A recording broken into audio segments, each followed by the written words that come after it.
My hook was on the Smith. Hooked it and lost it, and knew I probably was going to want to keep hooking them, keep catching them. And, it was a pretty life-changing experience, like it is for so many.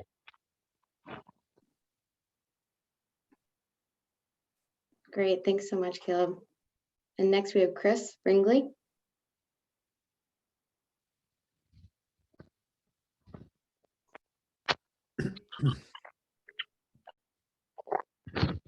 Thank you. There we go.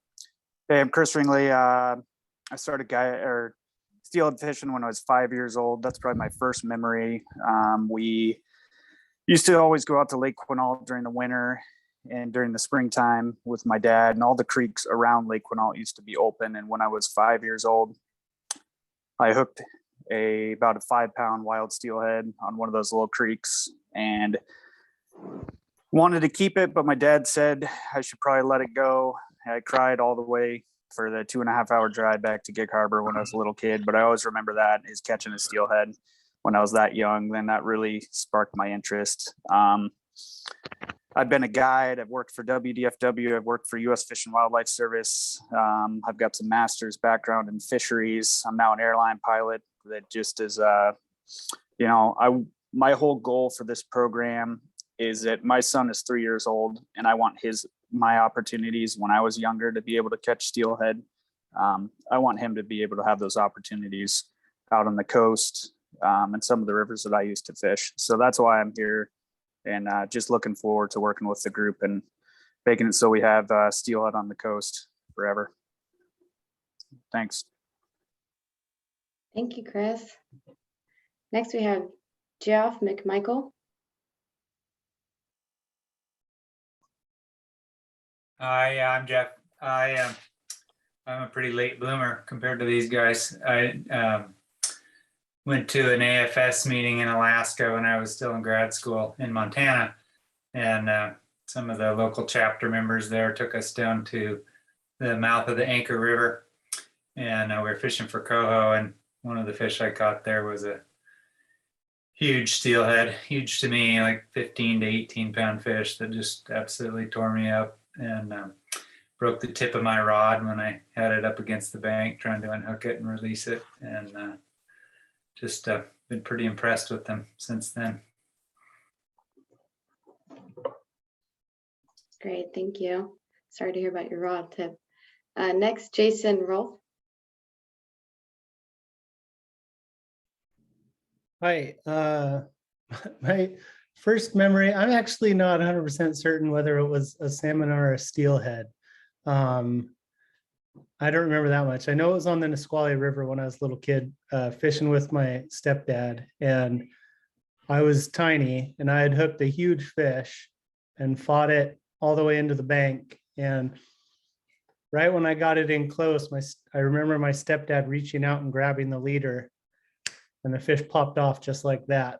And I was pretty heartbroken, as much as a probably 6 or 7 year old can be heartbroken over a fish that's as big as he is. So that's my first anadromous fish related memory at the very least.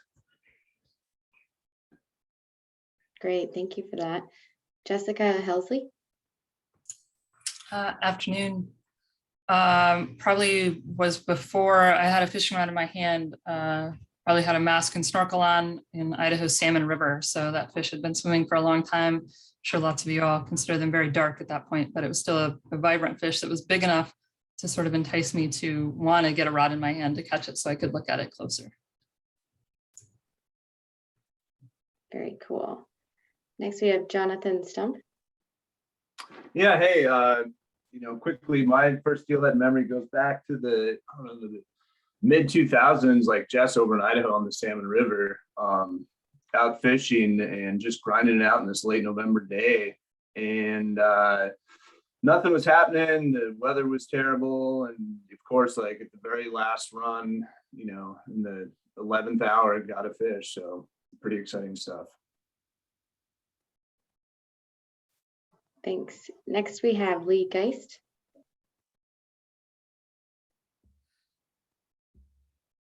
All right, can you hear me? There we go. You were the second Bob Kratzer. I'm going to rename you now. All right. Yes, we can hear you. All right, sweet. I think my first memory of catching a steelhead by myself without my dad helping me was about somewhere around 10 years old on a Reevaluating 6 coastal river tributary, drift fishing with my dad. And yeah, been stuck ever since. Great. And then Luke Probasco. Yeah, my first was, I guess, when I was a little kid, and me and my buddy hooked a fish and had to like pass the rod off back and forth to get it in. Love it. Next, we have Mara Zimmerman. Good afternoon. So moved to the Pacific Northwest in 2008, and shortly thereafter became involved with work at the Klamath River and Klamath River Hatchery, which has been kind of a hub of steelhead research in Western Washington and in the Pacific Northwest. And so that's where I had my hands on my first steelhead. Thanks so much, Mara. And I'm not sure we have Rich Sims with us, but I'll go ahead and call Case. I think we did.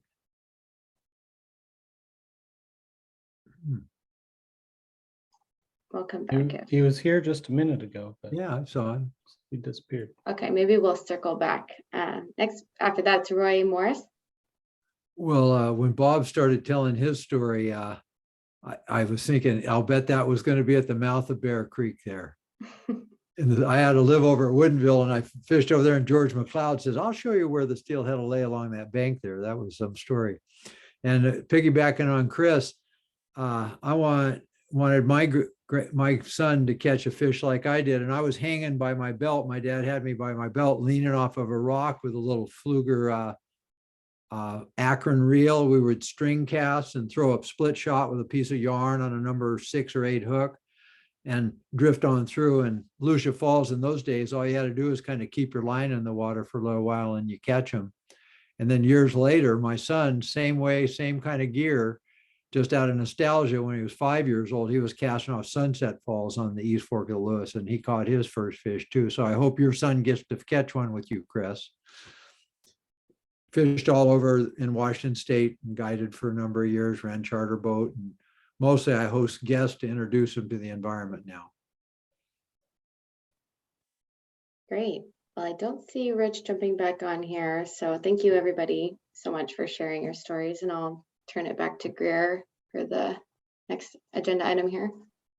Thanks, Olivia. And for those that have joined us during this round of introductions, this is meeting number 2 of the Coastal Ad-Hoc Coastal Steelhead Advisory Group. And as you probably heard, Olivia started the recording. So just as follow-up, we will be recording these meetings and they'll be posted on the WDFW YouTube site.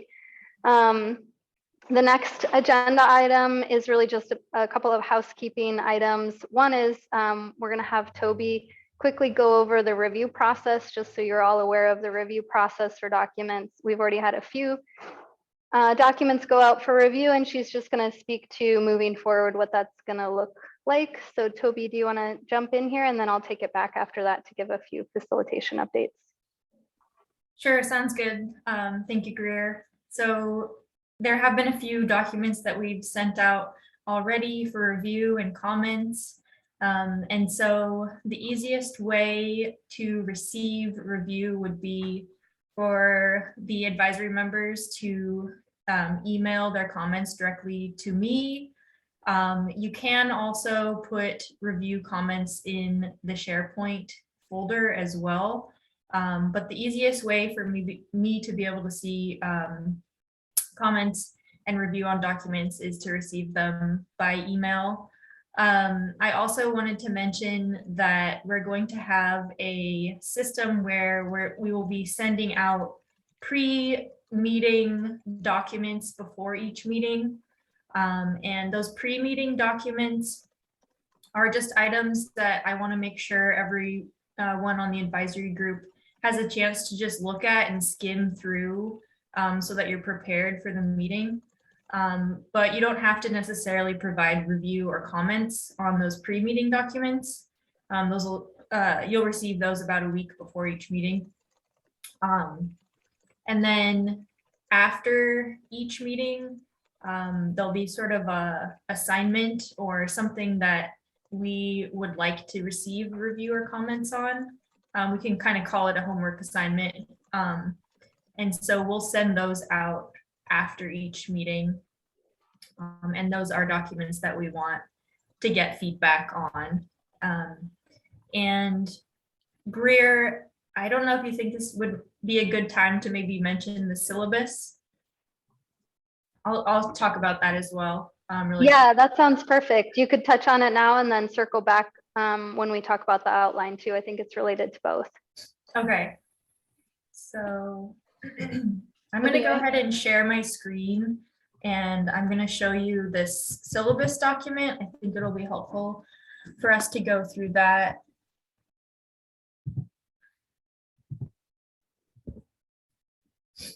Looks Okay. like Jason Rolfe has their hand up. Oh yeah, Jason, go ahead. Just a quick question on, you said emailing comments to you, Toby, is best. Is there like a specific way that you would like us to do that? Like commenting on a document and emailing that to you, or just like a bullet list in an email, or like, is there any special way that works best to do that for you? Yeah, that's a great clarifying question. So thank you. The best way for me is if you write comments or edits directly on a copy of the document. And if you put your initials in a new saved version of that document, that's also helpful for me just to keep track of which document is which. So yeah, if you could save the document with your initials and put comments and edits in it, that's the easiest way for me to go through it and make sure that I get everyone's comments. Sometimes when all comments are on a single document, they kind of overlap and it sometimes can be a little hard to read. So I appreciate having it in separate documents if possible. Can everyone see this syllabus? Yeah, you might zoom in a little bit, Okay. Toby, just so folks can see, but it's up. Here. Is that better? Okay. So we've been getting a lot of questions about where we're going, what we hope to accomplish in each meeting, and when we'll talk about certain subjects. And so we put together this Coastal Steelhead Advisory Group syllabus. And it's basically a draft agenda of what we will be covering in each of our meetings. So here we're looking at the March meeting that we're in right now.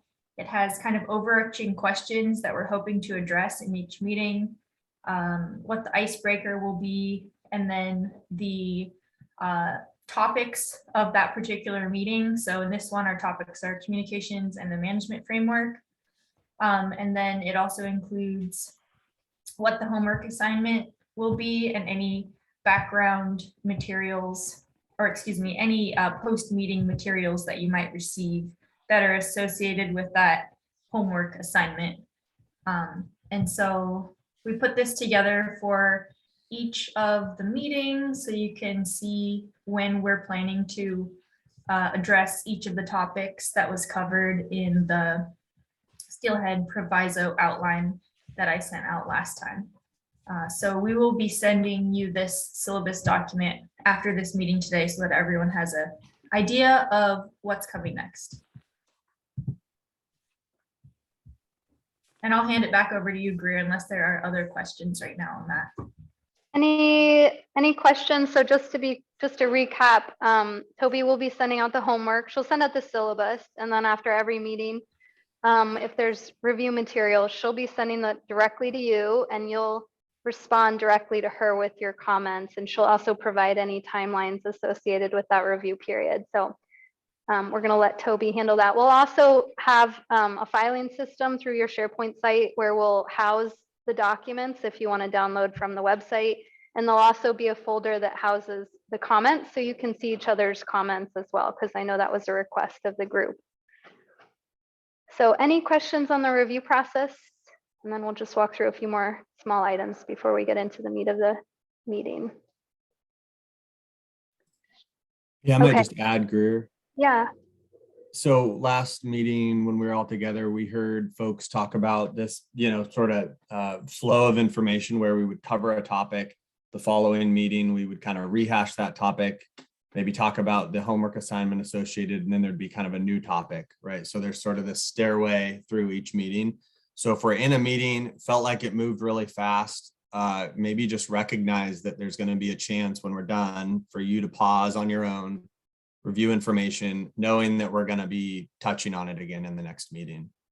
So if folks are trying to zoom out and try to understand how this kind of works, it's kind of that 3-step process. So Thanks, James. And if you have any trouble, accessing materials or having trouble getting your comments to Toby, just reach out. We're here to help. Hopefully we've addressed all the issues that people were having getting onto SharePoint, which is a normal thing when you first get in there. It's sometimes hard, but I think everyone should have access. And like Toby said, we'll be sending hard copies. I should say hard copies. We'll be attaching documents to the email so you can get materials that way as well.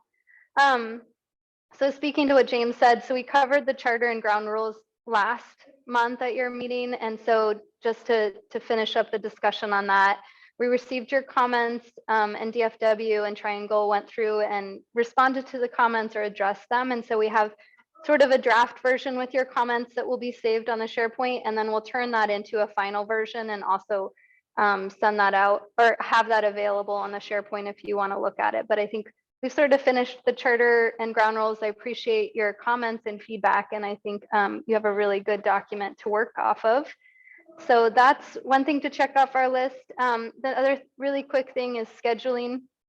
So Olivia's been sending out a doodle poll for your April meeting. There's no clear winner on times. We did add a few additional times and dates to it. So she's gonna post the link to that doodle in the chat. And rather than take time during this meeting to nail down a meeting date, if you can go in there and just try to update your availability if you've already input or submitted your availability, go back in and there's some additional dates. And then maybe go back and just see if it, especially focus on those dates that appear to have about 9 or more folks available. We're really working around some individual needs for scheduling. Chris is an airline pilot, and so we want to be accommodating to his schedule and when Chris has his availability. So we're trying to just make sure we're try to get 100% attendance at these meetings and schedule around each individual's sort of meeting availability. So we're really trying to nail down that April date. Click on that link in the chat and fill it out, and we'll circle back at the end of the meeting and see if there's a clear winner for April. So any comments or questions on scheduling? And again, you have an April meeting, you will not have a May meeting, and then you have a June meeting. Is that right, Olivia? I think I said that right. Okay. Okay, well, we're right on time. So I'm going to hand it back to DFW to circle back on the outline and comments received. Is that you, Toby, or Aaron? That's me. Okay.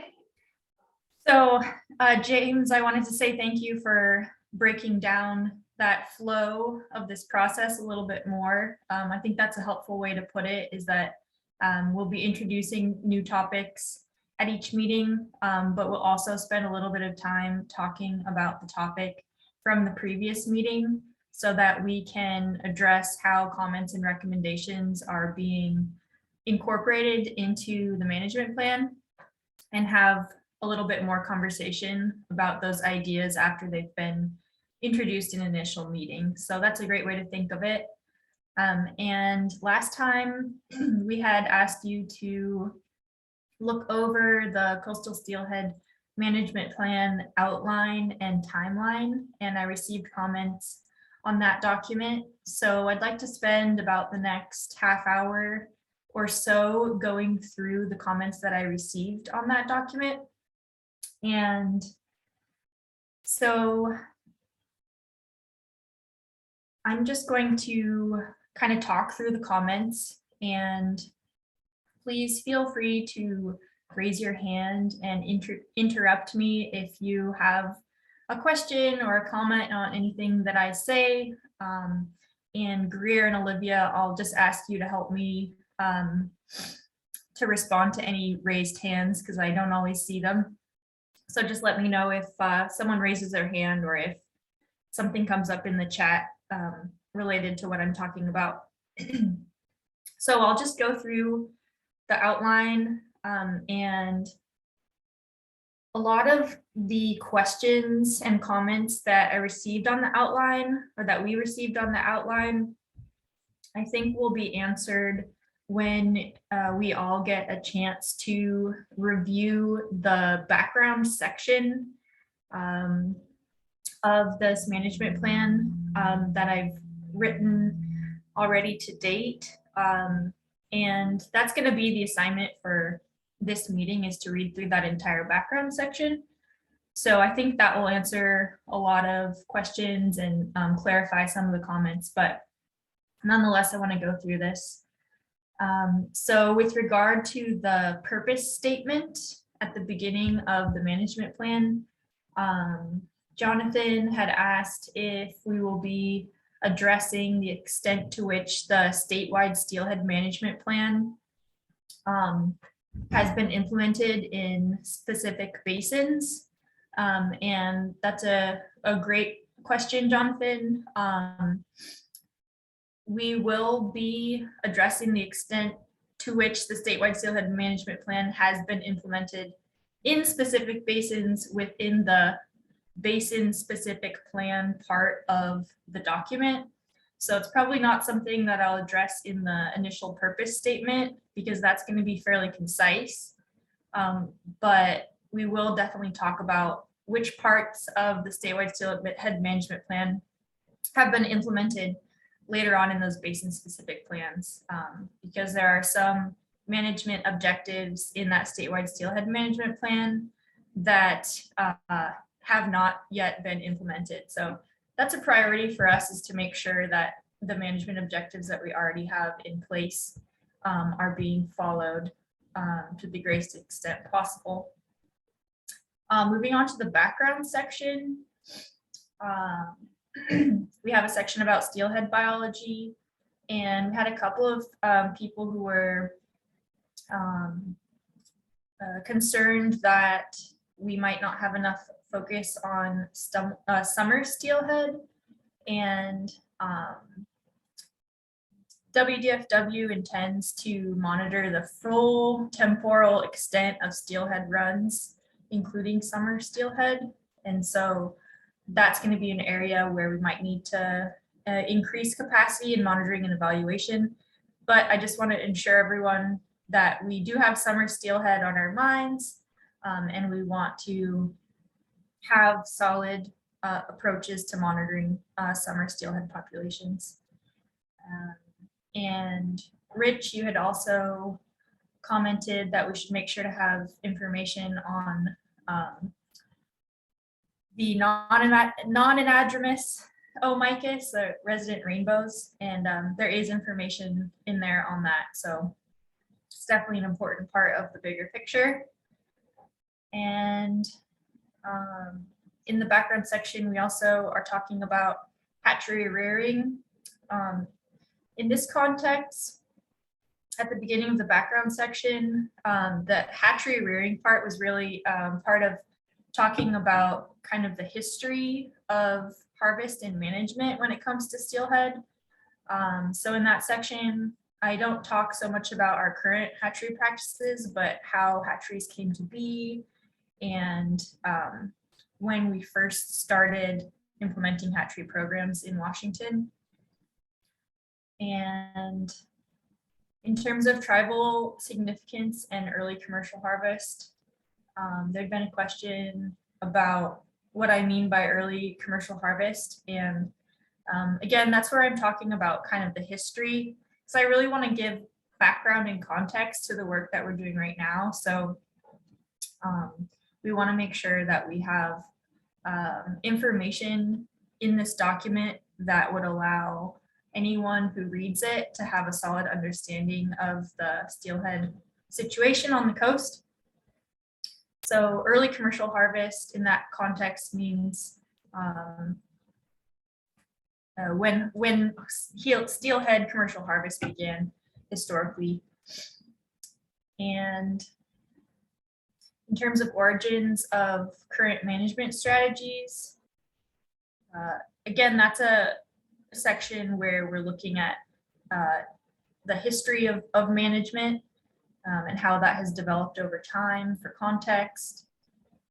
And there were a couple of questions about how we can implement new management strategies that discuss diversity and abundance. And that was Rich had mentioned that he wants to have new management strategies that discuss diversity and abundance. That's definitely something that we'll talk about in our new management framework. So when we get to the management framework piece, we'll talk about those viable sound-mounted population metrics and how we can incorporate those into our management strategies. Jonathan also had a question about reevaluating escapement goals. And for the most part, reevaluating escapement goals is outside of the scope of this project because that is a co-manager process and we are focused on the state part of the fishery for this project. That said, there might be some room to reevaluate escapement goals for the Willapa Bay area, and we'll talk more about that later. And Jonathan also had a question about defining major population groups. So because a lot of these coastal populations are, well, these coastal populations are not listed under ESA, so we don't have major population groups assigned within those DPSs. So defining MPGs is also outside the scope of this work, but we have been doing some hatchery work and thinking about recommendations for where we might implement wild steelhead management zones. And because we don't have major population groups assigned for coastal systems, we've been using the water resource index areas as a proxy for major population groups in that hatchery work. So that's another subject that we can address later on when it comes to the hatchery piece. But for now, just say that we won't be defining major population groups within this document just because it's a little bit outside of the scope of what we need to accomplish. And let's see.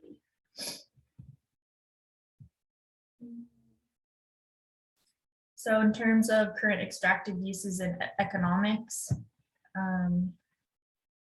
in the outline we had the guide and rec fisheries lumped together. We will talk about those separately. They're just lumped together for the sake of being concise in the document. And there will also be information about ceremonial and subsistence fisheries, tribal fisheries in here, just a little bit in the background section. And then there'll be some information about habitat. And Mara, you had mentioned that it might be a good place to put some information about the availability of new habitat from barrier removal. And I think that that would be really awesome information to include, so we can circle back on that. And I think that an appropriate place for that will be within the basin specific plans when we go over the habitat that is available in each specific basin. We can also mention habitat that has become newly available from barrier removal, which is a huge part of the habitat work that we do at WDFW. So moving on to the management framework piece. There were a few questions about how this management framework that we're working on right now might fit in with the statewide steelhead management plan. And I'm not sure if we clarified this earlier or touched on this earlier, but everything that we come up with in this coastal steelhead management plan is within the scope of the statewide steelhead management plan. So we're not making any new management decisions that disagree with the statewide steelhead management plan. Everything that we will do fits into the statewide steelhead management plan. Just goes a little bit into more detail for the specific basins, rather than being broad like the statewide steelhead management plan is. So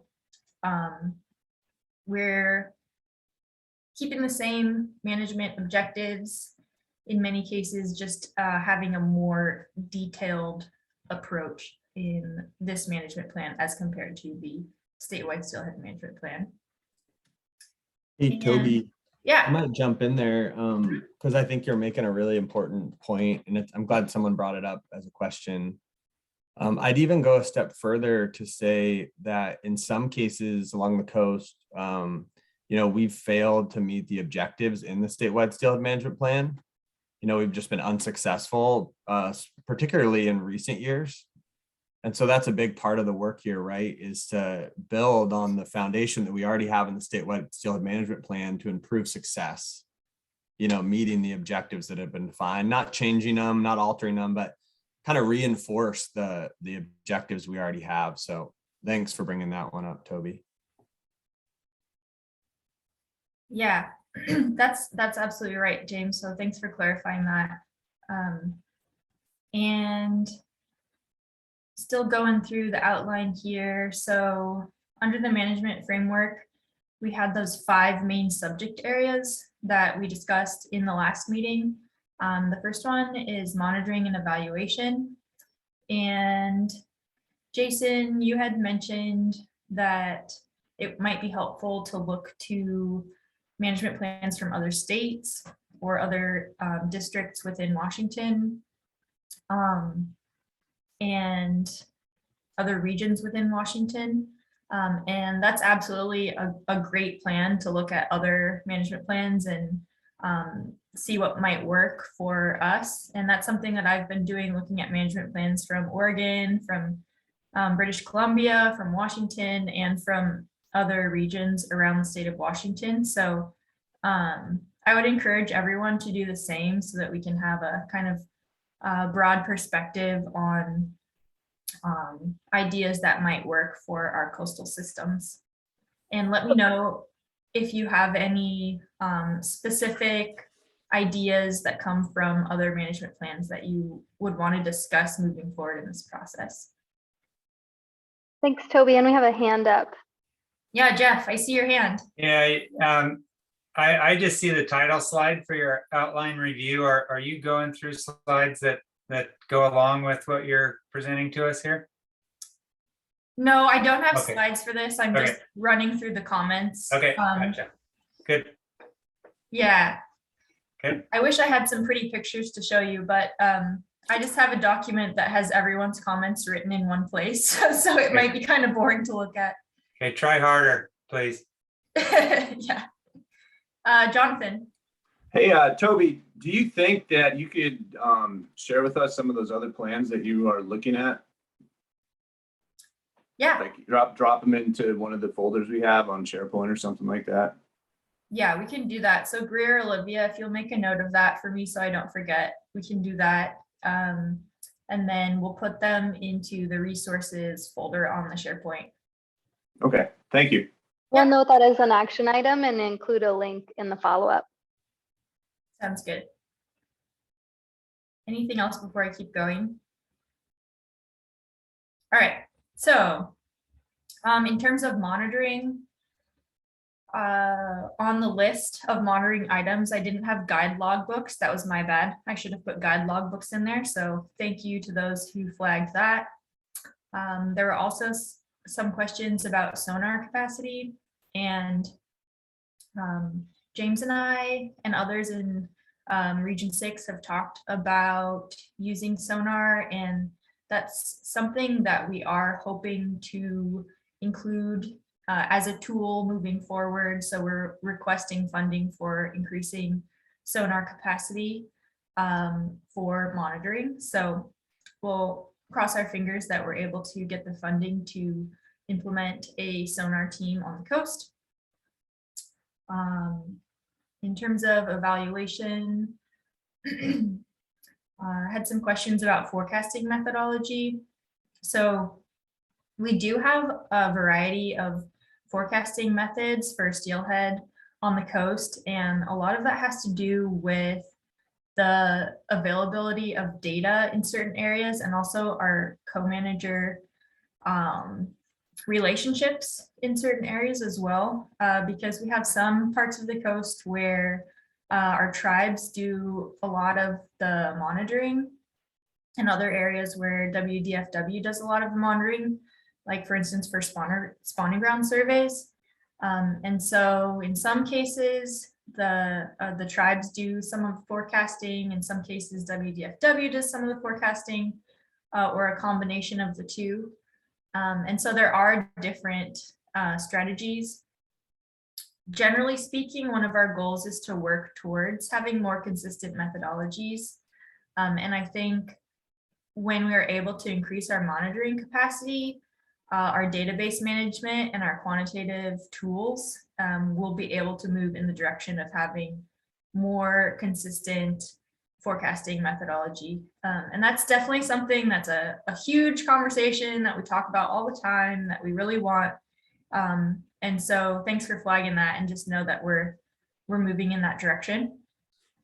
And that more monitoring will definitely help, so that we can have the same kind of data in multiple places across the coast. And then Jonathan, you'd asked about genetic baselines and age data. We do have genetic baselines and age data in some systems, but not others. And another item that we've been asking for more funding on is to collect more genetic samples and scales from river systems. And so there are some places where we could use a lot more age data and would definitely be beneficial to our management strategies to have a better genetic understanding of populations as well. So that's something that we really want to work towards. And we're asking for money for age data and genetics. Under fishing regulations, which is kind of the second topic of our 5 topics,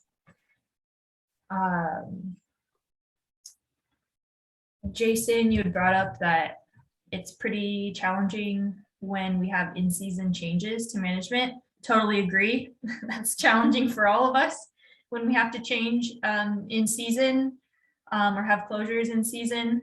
Obviously, that's not ideal.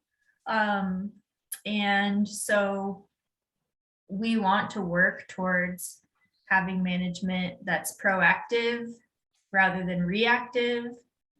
And we want to be able to anticipate what our appropriate regulations will be further in advance, but our ability to do that is limited by data and the quantitative tools that we have available.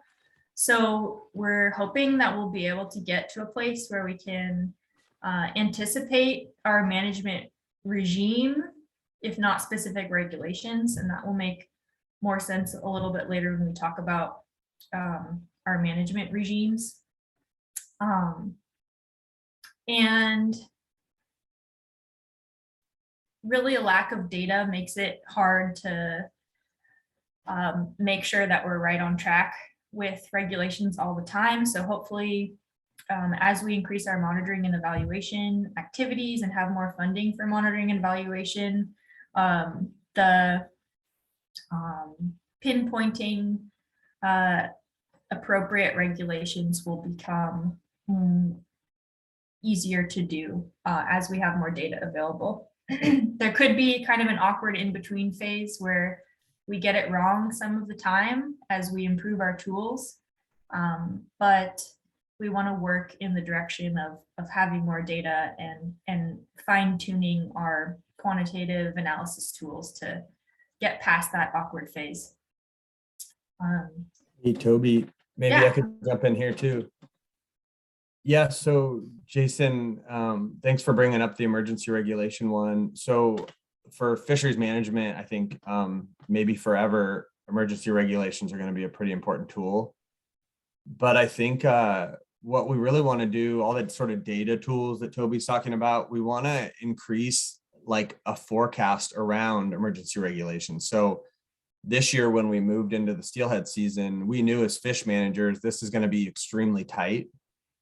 And if abundance comes in even a little bit lower than expected, we might be, issuing an emergency regulation. So we kind of have our finger on the button, but it was difficult to communicate that with any kind of precision, like how close is our finger to that button this year? And there may be other years where we can, in the future, when we get these tools, sort of checked in, we can tell folks the confidence we have around a fishery package we're giving them. And that's the one where all that data becomes really important, where we say, yeah, we're going to, let you fish from a boat with the tools that you like, and really have extreme confidence that we're going to meet our objectives with that rule. So don't plan on emergency regulation.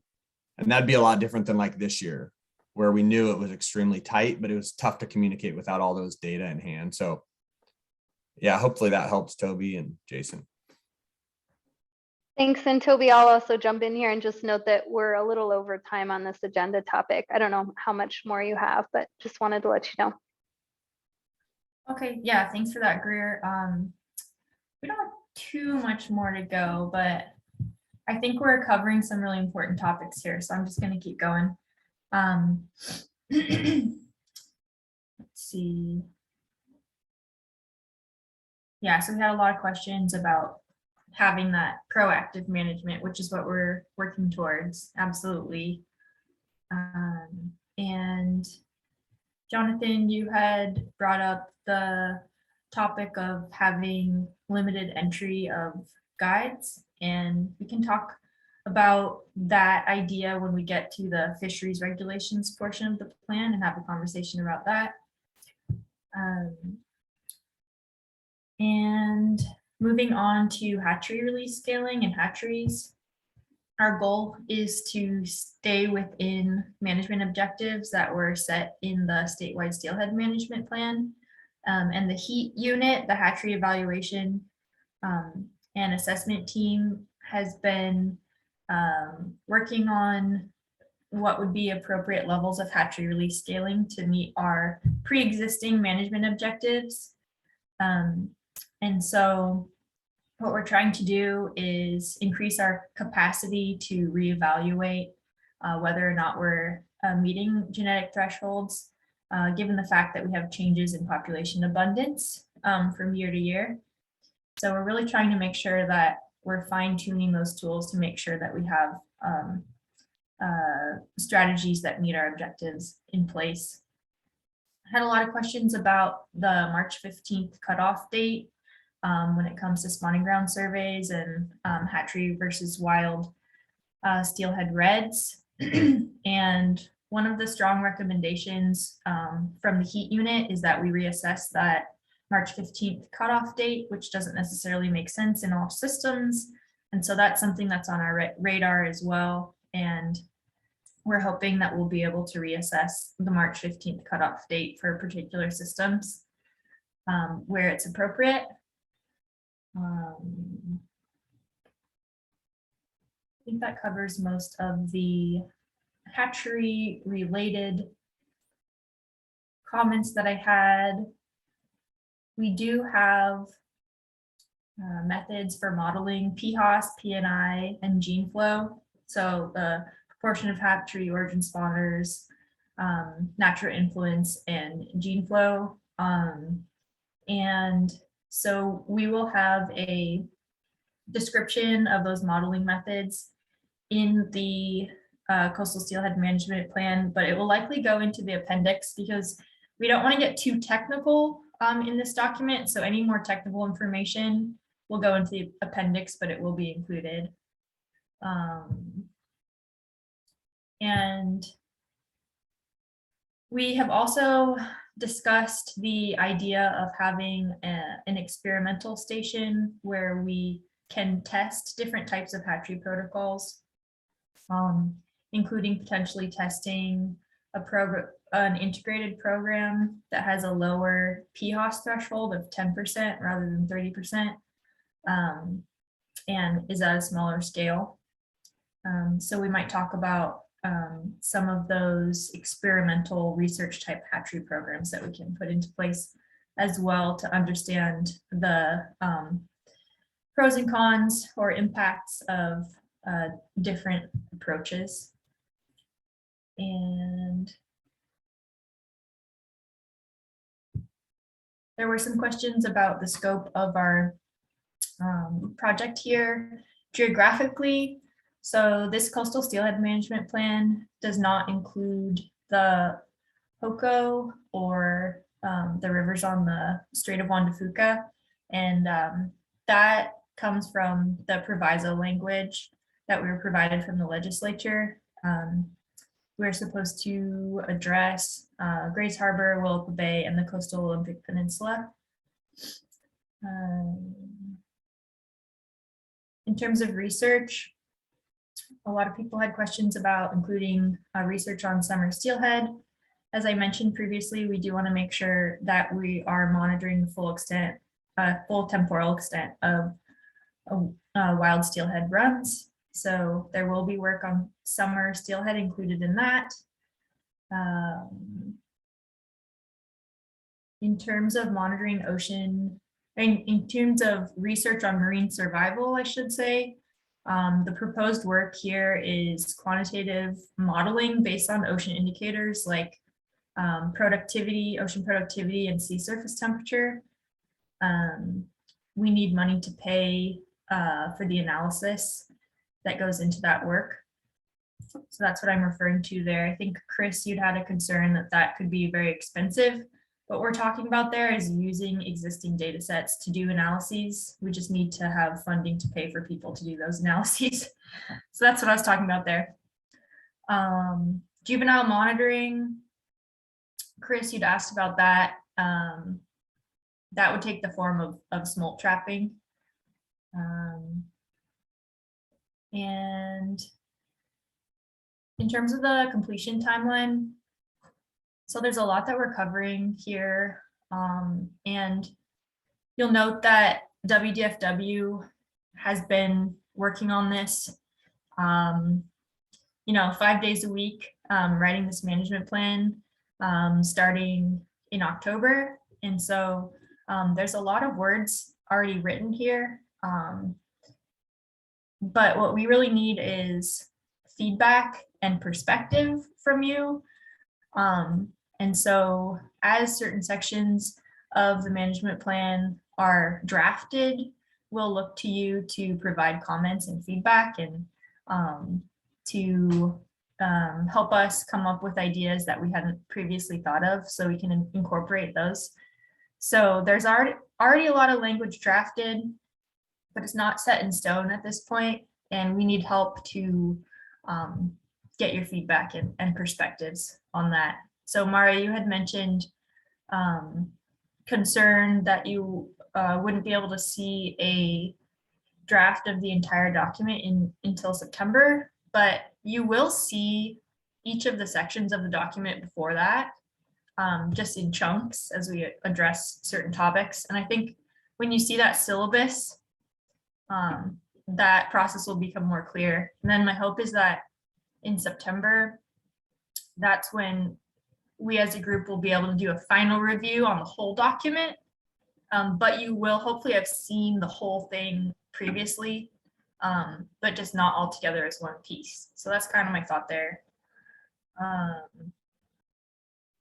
And Jeff, you had some questions about that as well. So I think that covers all the comments. So yeah, we went a little bit over time on that section, but I think there was a lot of really good information and clarifying questions in that outline. So thanks to everyone who provided comments.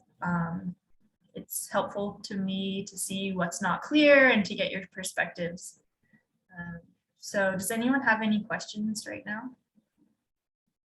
Any questions for Toby? And we'll drop in the chat a link to the folder where at least the comments we have are at this point. And if Toby, if you have some additional comments you've received, you can upload them in there. But that way, folks want to look through the comments, they can. Okay. It's the same link they've had for reviewing it, but we'll let you know where that file structure is now housed on your SharePoint folder. Any questions? Go ahead, Jonathan. Yeah, so I know as we were kind of running through this, there was a lot in there, a lot of ideas and suggestions were brought up. And I know that some of them don't necessarily fall within the scope of this specific plan. Can we put those in as future recommendations, just so they're kind of captured and on paper and part of this proviso moving forward? So, you know, maybe that's an appendix somewhere or something like that. You know, we're talking about, like, I think we were talking about the escapement goals. We were talking about doing an assessment for the straight and independent tribs. Yeah, so my first priority is to make sure that we're focused on, you know, everything that we want to accomplish within this document, because it's pretty huge. But that said, I think there will also be a place to look towards future work and kind of next steps. So yeah, absolutely give us your feedback on those next steps, but just keep in mind that we have very little time and we want to make sure that we're focused on what's going to be included in this iteration of working on steelhead management. Thank you. Mm-hmm. Thanks, Toby. Okay, we're going to shift over to Erin, who's going to provide a brief overview of the communications section.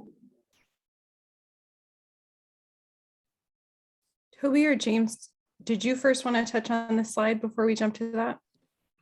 Oh, this is, thanks, Aaron. I'll just say this is the kind of language we got out of the Steelhead Proviso, and we keep calling this a Steelhead Proviso, but we're going to start calling it a Steelhead Management Plan, or a, you know, Coastal Steelhead Management Plan, because that's what we're building here. And just to add on, and so we're going to just put this on every one of our presentations so we can remember the scope, because there's a huge possibility or potential to move outside the scope and try to do more than we can. But kind of in line with what Toby said in response to Jonathan, what we hope and what we heard from like everyone on the Fish and Wildlife team as this kind of energy started building was that we hope it's a stepping stone to something like much, much bigger. So there's going to be a whole bunch of things we discuss here along our next, whatever, 6-7 months that end up being bullets of like kind of recommendations for the future. So that might be one of the biggest strengths of this management plan is like, here's the things we really need to do this right. And so Toby keeps referencing these requests for funds. So we don't need those funds to finish what this Coastal Steelhead Proviso assignment is, but we need it to deliver what we as a group decide is like kind of necessary for steelhead down the road. So Jonathan, just a little bit of confidence there. The scope is super tight, but we're looking like well beyond the work we're doing here in this year. So, and we're kind of asking everybody else to do that too, like keep it tight, but keep your vision sort of, you know, for the future. So thanks, Aaron. Thanks, James. So I will jump into our next agenda item. Hi, everyone. Erin Couch. I'm a communications manager. And just a minute, Aaron. This is Roy Morris. I want to inject there. I'm really grateful that Kelly kicked for recording these, because having what I just heard in aggregate from Toby's handoff to reinforcement from James is really important to have documented in far as how the scope of the work and how the engagement to this challenge we have is going to be conducted. I think it's really important. I'm going to listen to that again because I'm a little bit of a disbelief of what we're all doing here. Yeah, thanks, Roy. When you suggested waiting for critique of an already written proposal is what people told me I was going to be doing. And I just got it clarified here. So that's amazing to me. Hey, Roy, when you suggested that we should record these meetings, I think everyone on the Fish and Wildlife team nodded their head and said, yeah, we don't see any problem with that. So good suggestion, and that'll be the way we'll move forward. So thanks. Good. Thanks, Roy. So I'll provide a quick overview of our draft communication section as part of the Coastal Steelhead Management Plan development. All of our advisory group members here should have received this via email, and for folks listening in on the phone, it's also available on our Coastal Steelhead Advisory Group website. Before I jump in too far, I wanted to just emphasize the goal for this draft communication section. And that's to provide accurate and consistent information about coastal steelhead, expand partnerships and build legitimacy about coastal steelhead science and conservation, and increase opportunities for stakeholders to engage in and contribute to the fisheries management process. This draft section outlines a number of tactics for how we'll accomplish that goal, and those include media engagement, online resources, public and targeted stakeholder meetings, and the work of this group here now. So first I'll outline some of our media engagement tactics. So that includes sending regular updates to our distribution list of statewide media, some of which may be listening in on the call here now. We also want to continue to invite media out to join us in the field to see some of the research, monitoring, and coastal steelhead management work that continues to go on. And as you can see from the screen here, we are also considering holding media availability briefings or press conferences to bring a number of media outlets in and engage them on a certain topic. So those are some of the things we're thinking about in terms of media engagement. We also have our online resources. So within the last couple of years, we've expanded on our coastal steelhead management content online. Pictured here is our coastal steelhead management webpage, and this is sort of a clearinghouse for information about coastal steelhead, upcoming opportunities for the public to get involved, and then an opportunity for folks to provide feedback and perspectives directly with fishery managers. We often feature this content prominently on our website leading up to and during our different virtual town halls. And it's just a good way for folks to clue into that information. We also have our Medium blog online. So this is an opportunity for us to provide our coastal steelhead information to viewers in a way that's a bit more conversational and goes in depth than what we can do on our website. So we provide in-season updates there, as well as information that might just be of interest to anglers. Another tactic we want to continue to use is our social media channels. So we are available on Facebook, Twitter, and Instagram. And we found that this is a really valuable way to reach a big audience who's interested in coastal steelhead recovery. So for example, this post here reached over 45,000 people. And a lot of that is a testament to both our coastal steelhead partners, as well as the broader community interested in coastal steelhead that continues to amplify that content with folks that you know. We also recently started publishing our events or our virtual town halls on our social media pages. And that's been a positive way to try and reach the biggest audience in terms of recruitment for those events. So for example, pictured here is one of our virtual town halls from last fall. And just by publishing this on Facebook, we were able to reach about almost 18,000 people. And so we've seen some positive engagement there. We also have our YouTube page. So this has been a nice spot to post those recordings from those virtual town halls. as well as recordings from this meeting and these these virtual advisory group meetings going forward.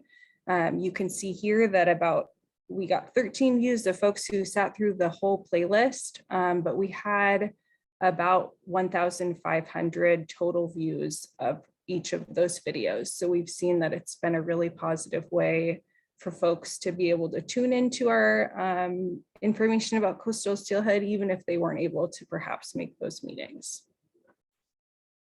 And then we have our virtual town halls. And in the past, this has been really valuable in terms of making sure we create discussion around coastal steelhead management and share timely information with our audiences, as well as create some opportunity to hear from folks about their feedback and perspectives on coastal steelhead. And we'll continue to promote those through a number of the tactics outlined here. For example, last year, I think we had about 900 people tune into our full suite of virtual meetings. So it was really meaningful in terms of reaching our wider audience, excuse me. And then, as I mentioned previously, we have this coastal steelhead advisory group. And as we've said, you all are really important in terms of both sharing messaging and getting information out to your affiliated audiences, as well as relaying what you're hearing from folks back to fishery managers. And that kind of covers it for a very quick overview of some of the things we're considering for coastal steelhead communications going forward. And for advisory group members, we welcome feedback, refinements, and additions to this draft section. And I believe Toby will be compiling those. So if you have additional things you'd like us to consider, definitely send them her way. And I think we have some time for questions. Any questions for Erin on the communications?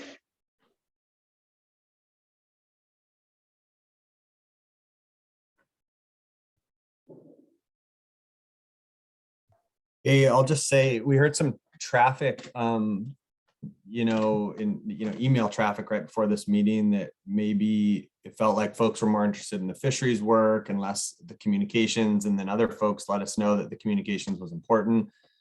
I just want to reiterate that even though we're all excited to jump into the fisheries stuff, the thing we get criticized, I'd say sometimes the most, is communications. And it's also the thing we work probably the hardest at, I would say sometimes.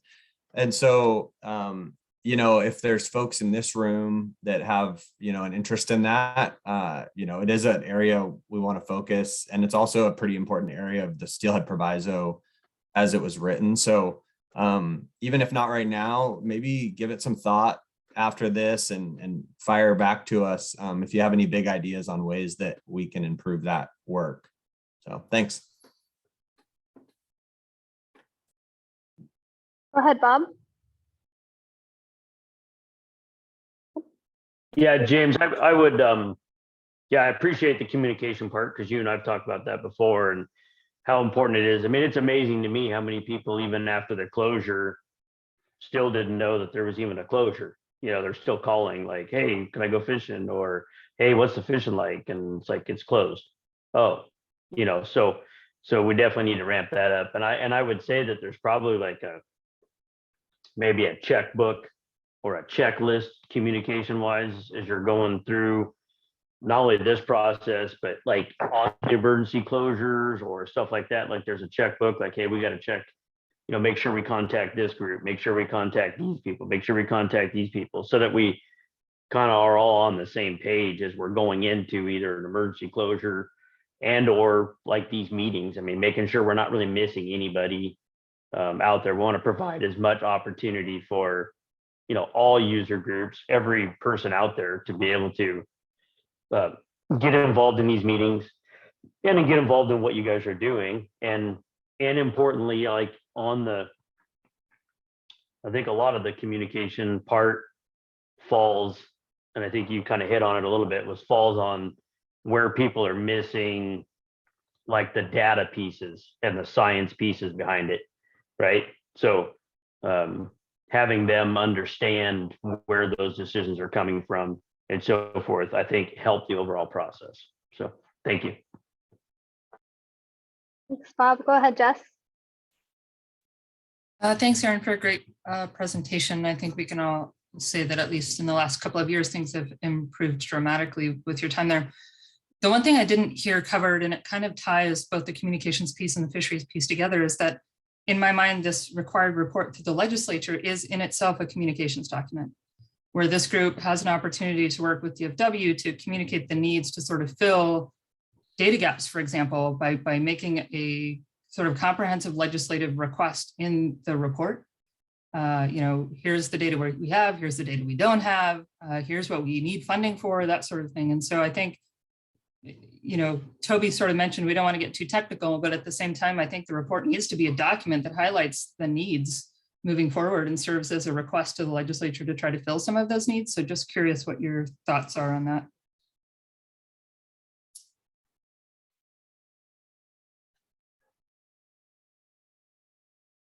Yeah, who wants to take that one? I can say, Jess, the way you're thinking of it is, I think, almost identical to the way that Toby and Aaron and the rest of Fish and Wildlife sees this. The first side of the Steelhead proviso looked like a lot of work. And then you sort of look again and it looks like a huge opportunity to do this right and kind of map what the future of coastal steelhead management should look like. So that is what the work we're doing here. So I think along the way too, if you keep reminding us of that and others, I don't think it'll hurt anybody's feelings, because that is kind of the guiding light there, is how do we do this right and get the tools we need for coastal steelhead. So thanks for that. Thanks. Go ahead, Jonathan. Yeah, I was going to say, Aaron, great work. And as Jess pointed out, there's definitely been increased over the past, season or so in the communications coming out of the WDFW. And this doesn't really have to do with, I guess your tactics specifically or the kind of plan you put together, but more about content and just kind of how you guys think about this. I know this last blog post that you guys developed and published around these closures was, it was very thorough, right? But I felt like there were so many other blog posts in there. And I think it almost creates more questions for people. Like, you went like an inch deep and a mile wide, where I think you could have pulled out a lot of these separate topics and even dug into them into, little deeper posts. And I think, people appreciate that type of content as well. So just something to consider moving forward. Super helpful. Thank you. Thanks, Jonathan. And Roy, did you have a question? I did, working backwards to get back to what Bob said, is I agree with what was said by Jess too about the quality of the research and tying it to funding and just giving you guys some messages from us to take back to the guys that have the money. And also on Bob's point, I'm always running into how come the information doesn't get out there. And I'm grateful that Aaron's focusing on that. And just a tip is on the West End, the Old Peninsula Daily News and the Forks Forum notices in those systems really do communicate. And even though everybody doesn't read it, it's a small area where the word of mouth gets it around quickly too. Because I was out on the river the other day with guys casting, and they were not poachers. They were just unknowers. Thanks, Roy. Good comment. Rich?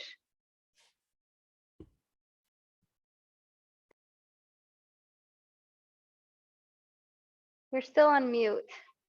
You'll have to unmute. Or Olivia can help you out maybe.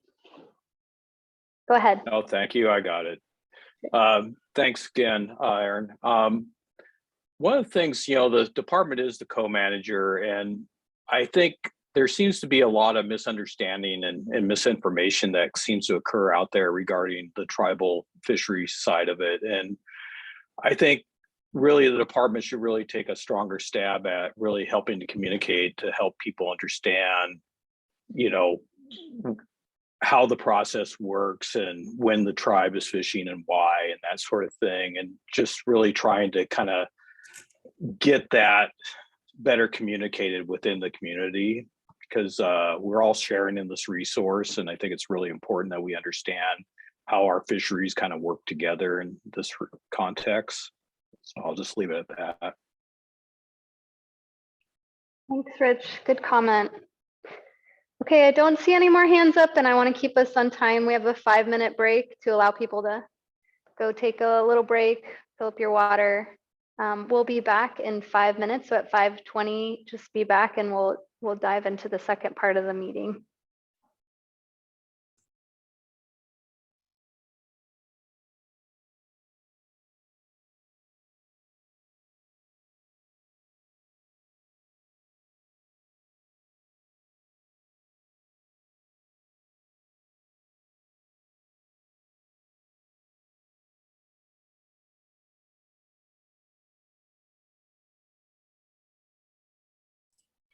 Hey, Olivia and Greer, right at the buzzer at 6, I'm gonna jump on to a public meeting for Grace Harbor salmon. And so if I miss a goodbye or a hug or a high five, you know, it wasn't something you said. So Thanks. We'll say goodbye for you, James. yeah, thanks.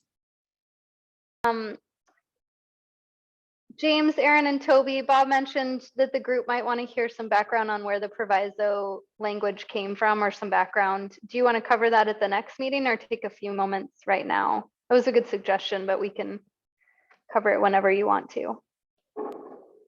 Yeah, where the language came from, like from a particular member of the legislature, is that what you're thinking? Or and maybe, because if that's the case, maybe I do a little background work. You know, Tom McBride is our legislative lead, and he can sort of tell me, you know, how that thing popped out the way it did. So if that's what we're thinking. James, why don't you and I talk, and then I can share what I know, and then you can let me know if it's appropriate, not appropriate to share at this meeting, or whether it's worth anything at all. Okay, yeah, that sounds fine. I'd also say, if folks, you know, the cool thing about this type of group, an advisory group, is that we hear perspectives, and you know, people all have their different social circles. So I'd encourage folks, if you got something on your mind, don't be afraid to say it. But Bob, it's nice chatting with you. So I'll chat with you later too. Yeah, and if anybody wanted to know more about the proviso, the language, where it came from, how it was developed, and everything, they can let me know, and I can let them know all I know, since I was involved in it from the very, very beginning. So That's good to keep grounding the group, Bob. Thank you. So we are going to jump back to our agenda, and Toby is going to cover the next agenda topic, which is related to the status classification approach. Are you all set, Toby? Yeah, I'm ready. So I'll go ahead and share my screen. Okay.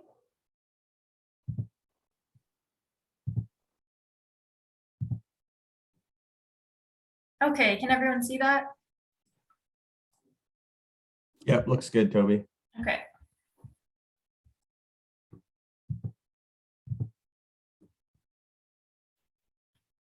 Okay. So as we move forward in developing this coastal steelhead management plan, we want to work towards having an adaptive management plan that will allow us to switch the strategies that we use in terms of hatcheries, fishing regulations, and other management strategies according to the status of wild steelhead, and also the trends in hatchery steelhead as well. So in the last meeting, we talked about how there are 5 interconnected subject areas that we're hoping to address in this coastal steelhead management plan: monitoring and evaluation, fisheries regulations, hatchery operations, habitat, and socioeconomics. And so my hope today is that we'll be able to talk a little bit more about how our management approach will connect those 5 subject areas to each other. And so our idea is that we will have 3 separate management regimes, and we'll switch between these management regimes based on wild hatchery runs, and also the status, hatchery runs and the status of wild steelhead populations. And those 3 management regimes are maintenance, transitional, and conservation focus. So this is an overview of the status classification approach. So across the top here, you see the 3 management regimes that I had mentioned. So we have maintenance, transitional, and conservation focus.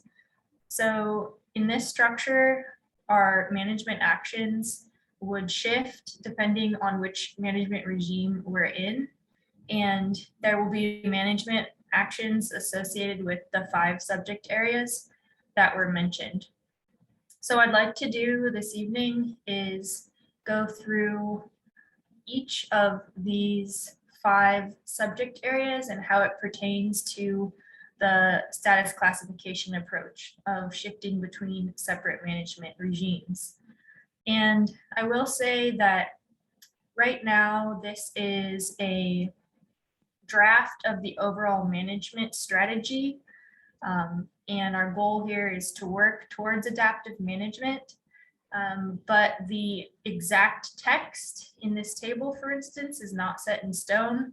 It's a work in process.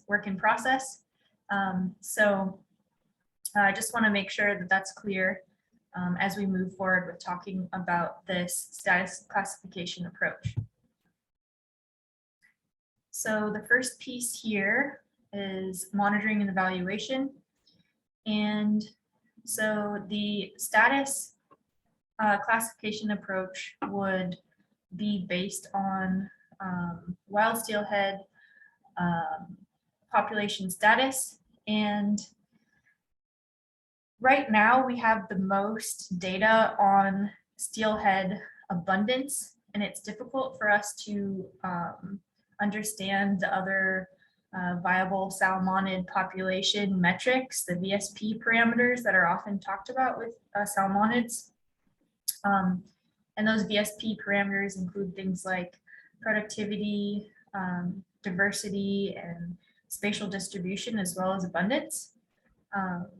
So we're hoping that we can include more VSP parameters in understanding steelhead population status in the future. But right now, what we have the best data on is abundance. And so we're looking at wild steelhead abundance in determining these, which regime we will be in. So here we have the maintenance category. Will be in maintenance when we are at or above escapement.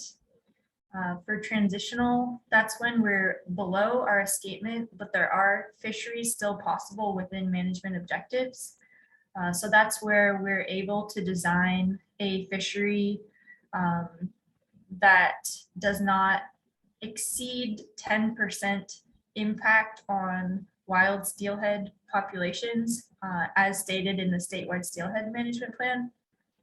And then the conservation focus is where we're unable to design a fishery that will meet our management objectives confidently.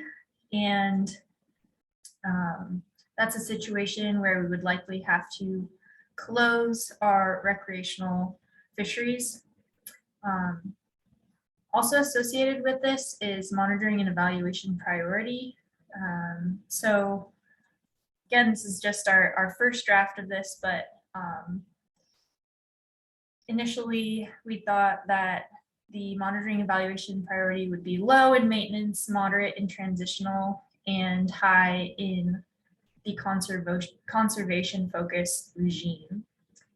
And I'm going to pause because I see that we have a few questions or comments.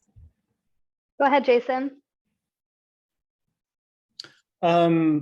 Yeah, I guess just trying to understand or maybe get some clarification. So when it says M&E priority level is at low priority, for example, does that mean if we're at that maintenance level, we're at or above escapement, so things are relatively good, does that mean there won't be as much effort put into monitoring and evaluation? Or like, I guess I'm a little unclear on that. I mean, it seems like, and again, maybe this is just in like a perfect world, but it seems like you would want monitoring and evaluation to be like super high priority all the time. So you always know like exactly what's going on, but maybe I'm misunderstanding the table.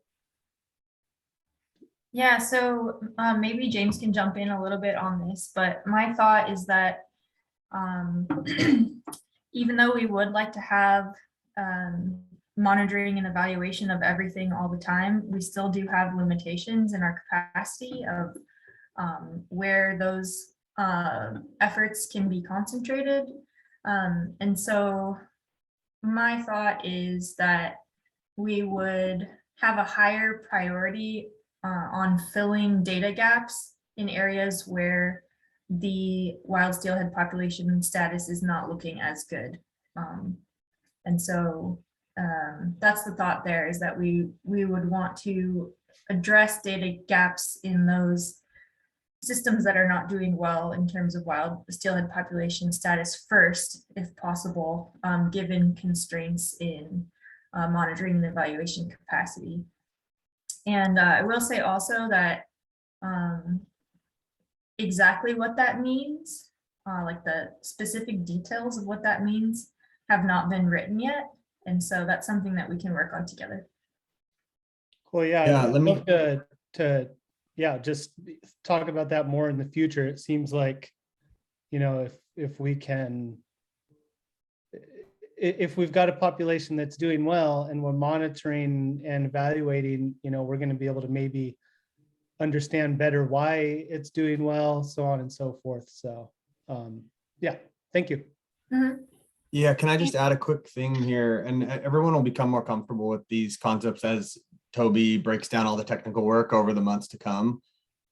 But we have Creole, for instance, monitoring work right now, the capability and the, you know, sort of expertise to look at really fine, high precision Creole if we put enough bodies on a river to where we could estimate, you know, weekly estimates of run size based on what anglers are catching.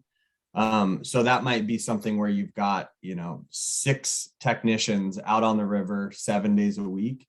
And then they're reporting, you know, online to a server that's calculating like run size updates. So if we're in a place like maybe the Quinault River where we think there's 56 fish available, we might be able to design a fishery if we had extremely, you know, kind of in this high priority traditional or transitional zone where we could actually estimate weekly, you know, run size updates. In a year like that, where let's say for that scenario, the Quinault's like that, and we say, okay, we've got like moderate to high priority M&E, and in the same year, maybe the Chehalis is doing extremely well and there's 4,000 fish above the goal. We may still have Creole and monitoring, but we may not need like a weekly precise update of catch. So it's not about walking away from places that have, you know, high abundance. It's just about scaling our monitoring appropriately to preserve the wild population and fisheries, if that's where we decide to go. So, but it's a really good point, and we've talked a lot about this one, Toby and I and others. So Thanks, James. We're going to move through the hands we have. So Bob, you're next. Yeah, I mean, so that helps a little bit, but I would say, like, you know, we just closed the Quileute system last year for this, basically started this whole thing, basically because we didn't have monitoring on a river that was fair above escapement levels. And now and then the whole approach that entire time, all of the answers were, well, because we don't have monitoring and because we're unsure about the fishery, we're doing this. And now we're looking at it going, oh, if you're above escapement levels, we're gonna have a low priority. And so I would say that I kind of understand that a little bit, but then, you know, if hopefully this is the direction we're going, when you have the Hoe and the Quileute right now, you have a Quileute with 1 monitoring person, you have the Hoe with 3 monitoring persons. Both of those rivers have been meeting their escapement levels the last few years. Then you go south where they haven't been meeting their escapement levels and we have 0 monitoring people. So hopefully we're talking about moving some people to those systems that are like way low and, you know, shifting that around a little bit. But I just thought it was interesting that we want to go with a low priority when we're at above escapement, when for the last 2 years, we've been told that we're closing fisheries because we're unsure of the fishery and because we have no monitoring. So I'm not sure how that works. Just really quickly, Bob, you highlighted how this table describes something different than what we do now. Thanks, Okay, Bob. thanks. Go ahead, Jeff. Yeah, I'm curious about the titles for those 3 columns there. I mean, if this is a status classification, I would think those titles in that upper blue line would be something about the status. And to me, the word transitional kind of connotes a directional change or something. So I mean, I don't really like the titles of those. I mean, to me, it's either, you know, at or above escapement, you know, it's close or it's not making it, or, you know, it's healthy, you know, fair or sick. So I don't know. I think the words matter in this case. So that's just my feedback there. Yeah, I'm talking more than I expected to, but I just wanted to say one thing that I want folks to think about with that. Jeff, you specifically, it could be that those titles are wrong, but it could also be that the word status is wrong. And the reason I say that is because Toby, as she's dug into this, she keeps reminding me that if you're in the conservation focus, let's say the Chehalis River, and you put a whole bunch of M&E and you get high precision estimates of catch, you may be actually able to move it to the transitional, just because you now can design a fishery even at really low abundance. And so it is a status, but it also, the amount of monitoring we do can move it to different categories. Is that right, Toby? Yeah, that's exactly right, James. So thanks for clarifying and highlighting that. The idea is that if we have more monitoring evaluation, especially in season, and those tools are available, then the degree of uncertainty goes down and the possibility of having fisheries open goes up when we have more monitoring focused on particular systems. So that's a really good point. And maybe status is the wrong word here. Maybe we should say regime classification or something else besides status, because status connotes, of course, wild steelhead population status, but that might not necessarily be what we're trying to communicate. So I agree that the words matter, and we should keep picking apart individual words that we use. Thanks, Toby and James. Go ahead, Mara. Yeah, thank you. So I think I'm hung up a little bit on the status here as well, and the titles, and I'll explain why. I do like the sort of adaptive management thinking of how you've put this together. In my mind, maintenance of a steelhead run size at escapement should not be the final goal here. It's not a big enough vision. And so, I mean, given the uncertainties, both with how the escapement numbers are estimated and how the fisheries are evaluated, to me, that's a very risky place to ever be, and not an end goal. And I want to like put a 4th column there that's healthy, because I'm thinking about status where there's a buffer in there, so that when we implement fisheries and do our escapement estimates, we know that there've been enough fish back on the spawning ground to sustain that run going forward, with more than just being at, you know, at some bare minimum level. And so I am wondering, I'm not I think maybe there's sort of multiple purposes here, but so maybe just kind of throw those comments out and sort of think through a little bit what is intended here, and what's the ultimate, like, what's the final goal that we're trying to rebuild. Yeah, so I just want to respond quickly to Mara there, and where these 3 regimes, we should say, came from is based on the management objectives in the statewide steelhead management plan. So based on the statewide steelhead management plan, we have escapement goals. We have the allowable impact of 10% below escapement. And then we have, if we can't meet that allowable impact, we have to close.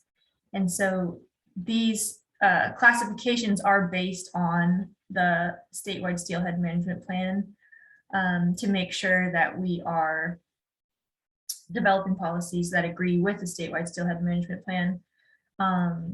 That said, I understand the desire to have a fourth category beyond what is in the statewide steelhead management plan, but our primary objective here was to make sure that we're meeting the management objectives that are already in place. So maybe what's required is a shift in the language, and we can talk more about that. Thanks, Toby. Go ahead, Lee. Hi, I just have a couple questions. As far as monitoring goes, I just want to ask why we're limited in our capacity to monitor. And if it's a funding issue,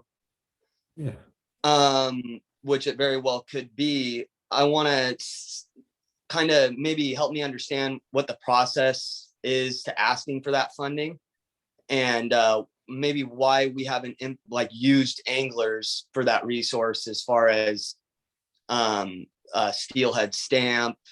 There's lots of different versions of that where steelheaders might in certain regions pay more to fish there, this, that, and the other thing. Did anybody answer that question for me? Sure. Yeah, I'll just jump in quick. Yeah, monitoring limitation, there's funding. I think you nailed it.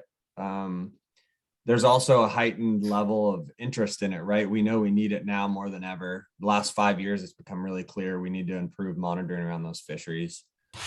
We're going to get the opportunity in future meetings here to discuss kind of creative ways to implement that monitoring. So maybe I'll table that for that discussion, Lee. But I think you got a handful of good ideas that we should dig into. Thanks, James. Go ahead, Roy. I just want to say how much I appreciate the thoughtful and wise comments that the advisors and the staff are making in these matters, and not going too far afield from what James was just saying, piggybacking from Lee, is, yeah, I work with a lot of models that when you're stuck in a paradigm and you keep trying to pull just more resources, sometimes there's restructuring in organizational architecture and operational dynamics about how we monitor and collect data. And I think I heard kind of a whisper in what Lee was saying, well, why couldn't guides or why couldn't other people? So we're going to follow up. I heard James say on some more creative or expansive ways of looking at the ideas of how can we get more data effectively to give us foundations for this decision. And I just want to encourage us to think broader than just the current rules, like only funding, Lee. That's a bugger to get that dough out of those guys, but there are other ways too. But hopefully we'll talk more about how to get more data effectively, cost efficiently. Thanks, Roy. Go ahead, Jonathan. Yeah, I wanted to touch on something that Mara and Toby said with regards to the kind of classification buckets within this matrix that you guys have put together. And I know we're not to the next slides yet, but the hatchery and the habitat and socioeconomics kind of fall along these three various buckets here. And I think to Mara's point, that's one of the things that's been really tough to kind of get behind and support, is just these three buckets that you have where we're just managing to the escapement goal, and that's like good enough, and that's where we want to be. I mean, that's kind of what got us in this mess, right? And Toby, to your point about this being we have to stay within the framework of the statewide steelhead management plan. Well, that's why we're here, is because it hasn't been working and it hasn't been implemented, and so we need to think bigger about that. And so I support what Mara says, and we need to add an additional bucket in here that has these goals and gets us beyond just the threshold of these escapement goals.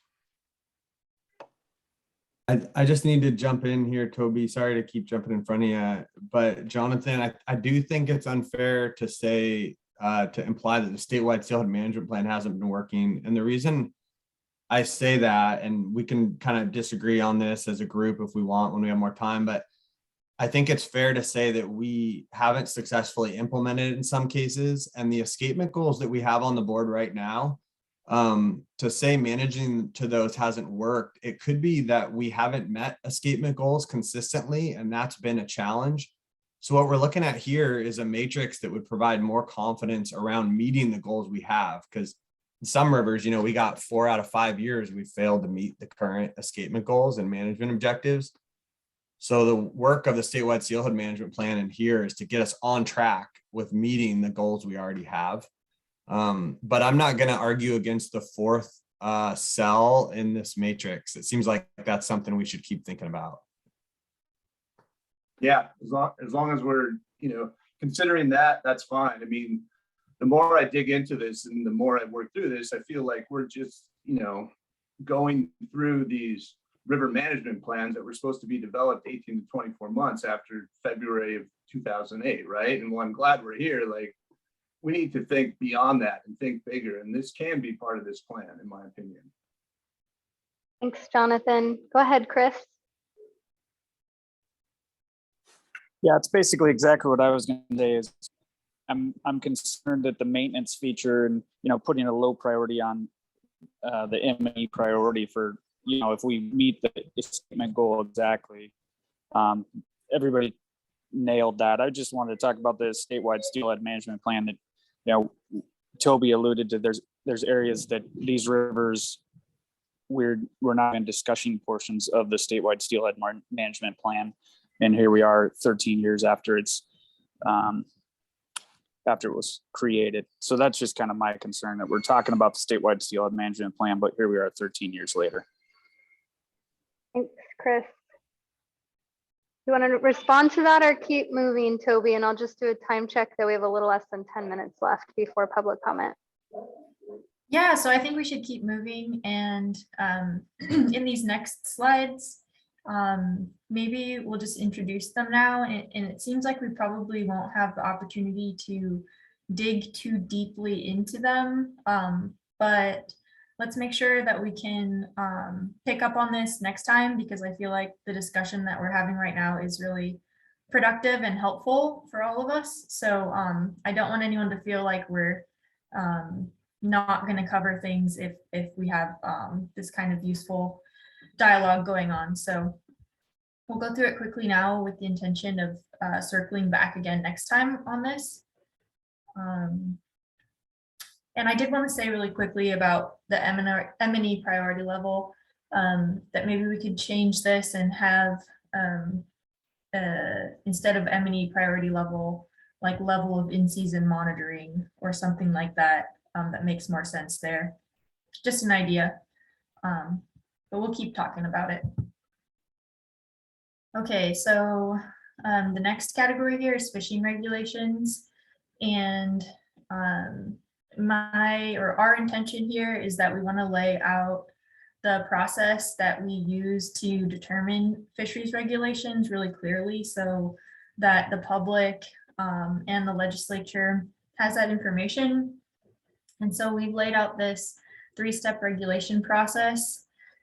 First step is looking at wild steelhead abundance and hatchery returns to determine what our allowable impacts are. And we could look at allowable impacts on a monthly or weekly basis, depending on the level of monitoring, evaluation, in-season monitoring tools that we have available. Once we know what our allowable impacts are, based on management objectives, we can craft fisheries regulations that will allow us to meet those management objectives. And so the different types of regulations that we look at generally are gear limits, season timing, select days, select waters, and restrictions on floating devices. So we could use one or multiple of these tools to get us to our allowable impacts. Once we have put those regulations into place, we'll have in-season monitoring.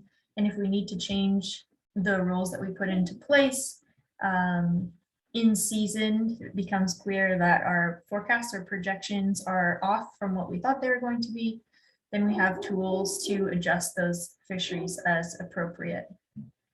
And so up here in what we're calling maintenance for now, if we're in this category, then we'll have the most open fisheries, the most diverse fisheries open. If we're in the transitional phase, we want to shift more towards targeting hatchery returns.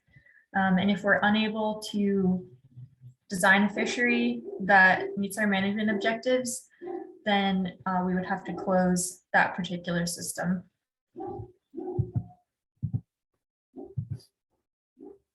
Okay, I'm just going to keep rolling here and then. Hold on 1 second. Sorry. Go ahead, Jeff. I'd just like to see limited entry added as one of the tools to consider when you're in your preseason planning. Not just for guides, but for all recreational opportunity. Okay, that's good feedback. Yeah, thanks, Jeff. That's one that we'd been thinking about there, but didn't make it into this presentation. So thanks for highlighting that. Moving on to hatchery operations. So again, our goal here is to meet the thresholds for genetic impacts that are set in the statewide steelhead management plan. And of course, we can say that the statewide steelhead management plan was written in 2008. That's a long time ago. But there are places where we're not meeting objectives that were set in that plan, even though it was developed a long time ago. So we want to get to a place where we are at least meeting those objectives. And so we want to get away from a situation where we have closed fisheries with a bunch of hatchery fish returning and no fishery to remove those fish.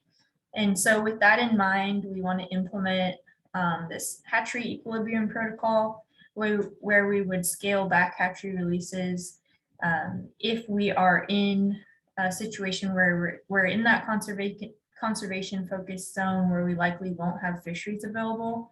We want to scale back we want to scale back releases so that we can avoid the situation of having hatchery fish returning to systems without open fisheries. In the transitional and maintenance regimes, we would be scaling hatchery returns to remain within genetic thresholds. And in the maintenance, there's a potential for increased releases if recommendations are met. And when I say recommendations here, there are recommendations by the Hatchery Evaluation and Assessment team to reduce genetic impacts of the hatchery programs. And so there are a lot of improvements that we could make, and we can go into more detail about those later on. But that's kind of our general approach there so far. And socioeconomics and habitat haven't been fully fleshed out yet. So all we have in there right now is in maintenance, we would support collaborative habitat restoration and maintenance. Within the habitat category, in transitional, we would pursue that collaborative habitat restoration and maintenance. And then in conservation focus, it would be prioritized. And so this is just a starting point that we have in here so far. This is something that hasn't been fully developed yet. And this is a topic that I have been working closely with members of Habitat Division on over the last couple of weeks. And so I am looking to Habitat Division within WDFW to help fill in more detail here and provide information on what dials we might be able to turn to be able to transition between these regimes in terms of prioritizing habitat projects based on wild steelhead population status. On the socioeconomics front, we want to establish some kind of policy when it comes to balancing opportunity with conservation objectives. So when we're in conservation focus, we prioritize conservation over fishing opportunity. In transitional, we'd be balancing fisher opportunities with conservation concerns. And in maintenance, we'd be prioritizing opportunity while still meeting management objectives.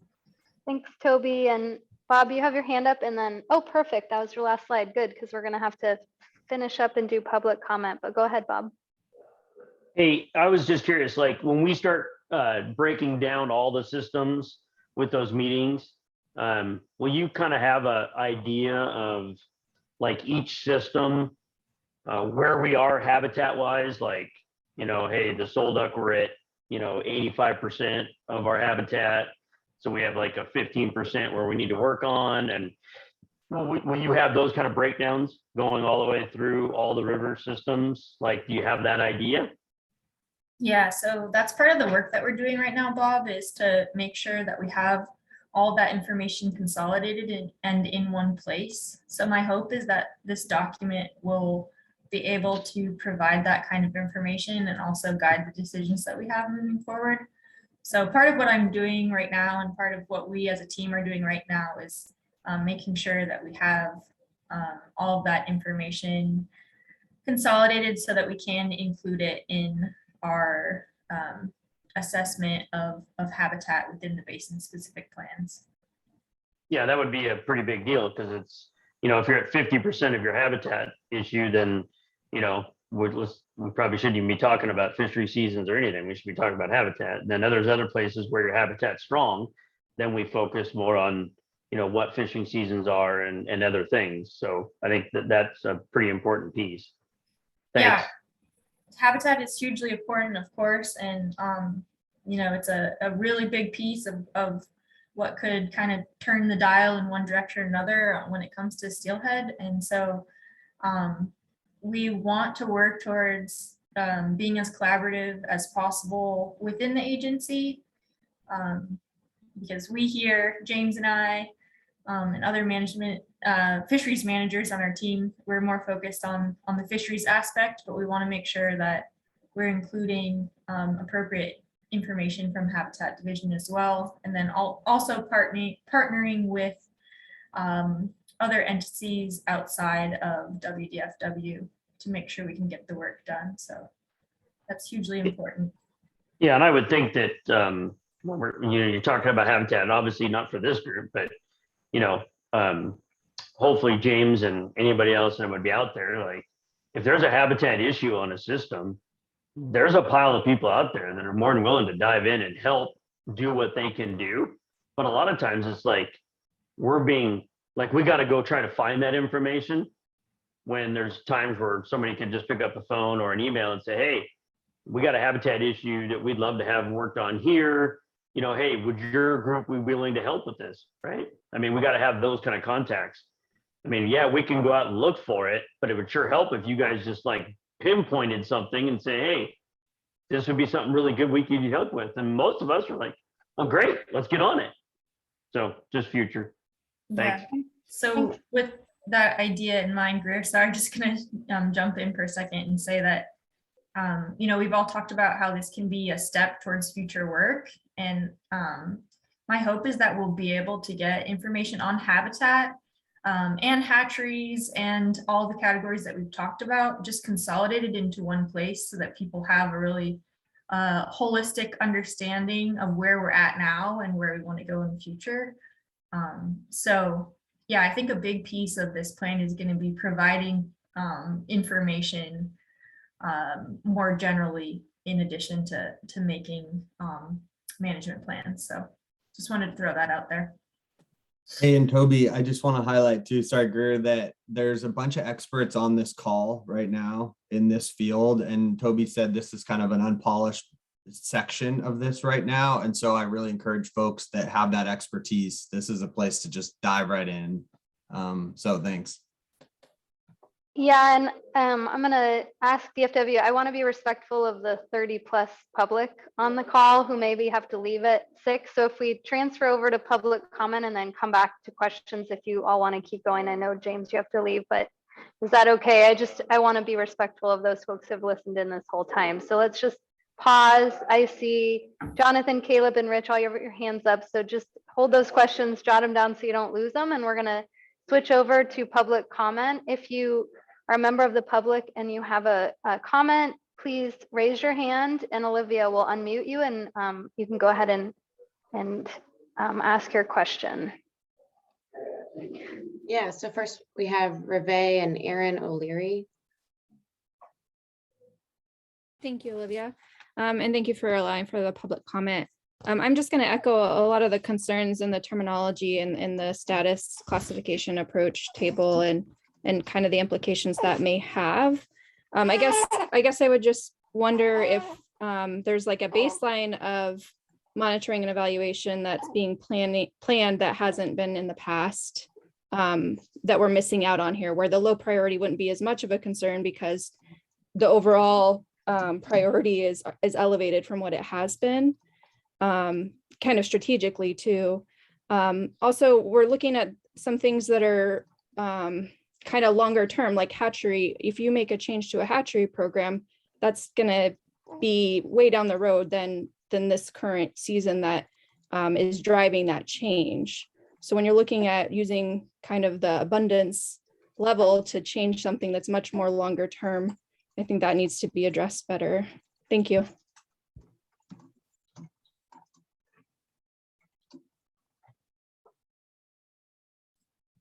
Yeah, I would just say those are great points Reve made. So thanks for that. Yeah, just took some notes. Really appreciate it. And then next we have Ty Wyatt.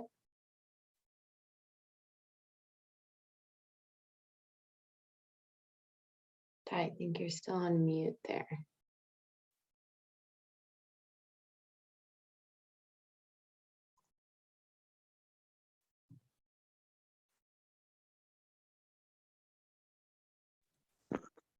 Sorry, guys, is it better? There we go. Hey, thanks, guys. I want to thank everyone for taking their time, for being a part of this AC and the department. And I really have more of a comment than question. And listen to all your guys' input is really great. But I want to remind this group of the first paragraph that's in the Coastal Steelhead Management Plan by WFW. And listen, I know you guys all know this, but it's really easy for all of us to get off course. And as an avid angler and as someone who's in this steelhead community, I just want to read this to you guys and that's it, real quick. WFW is committed to helping the advance of conservation in coastal steelhead while maximizing possible angling opportunities. As fisheries managers delve into the scientific data and research gathered from 2020-21 season, WFW will continue to engage the anglers and ensure that the most up-to-date information available is ahead in the next season. So sorry guys, that's just my comment. And I just want to leave that out there as a reminder that the angling community, when the fisheries are closed, is disengaged, right? And the frustrations of not being part of this. But thanks again. I appreciate all your guys' hard work. Thanks, Ty. Should we try Justin again, Olivia? One more time. Hey, can you hear me? Yes, go ahead. All right, thank you. Yeah, I was just curious, you guys had mentioned that we need, funding for data like scale samples and genetic testing and more monitoring. I'm sure, James, you're familiar with the Big Fjord project because I believe you were part of that.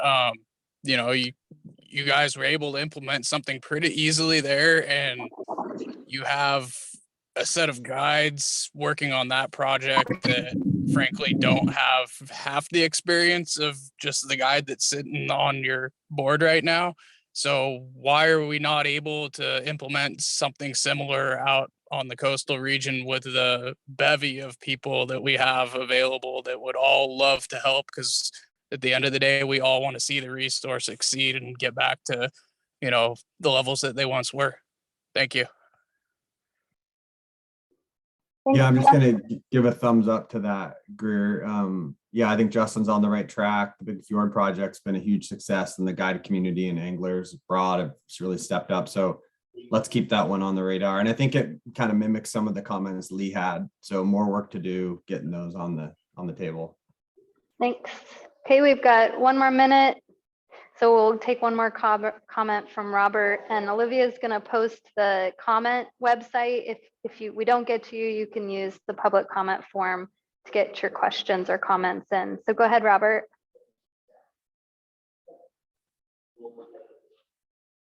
Am I unmuted? Can you hear me? Yes, go ahead. Okay. I just want to thank everybody, and I just think we need to have like a holistic approach, and everybody understand that everybody wants to see this resource and see our steelhead be successful. And just like everybody else, I would like to take my grandson out for some steelheading. And so you know, I made a point of introducing myself to some of the younger guides out in Forks this season. There's some pretty respectful people out there, and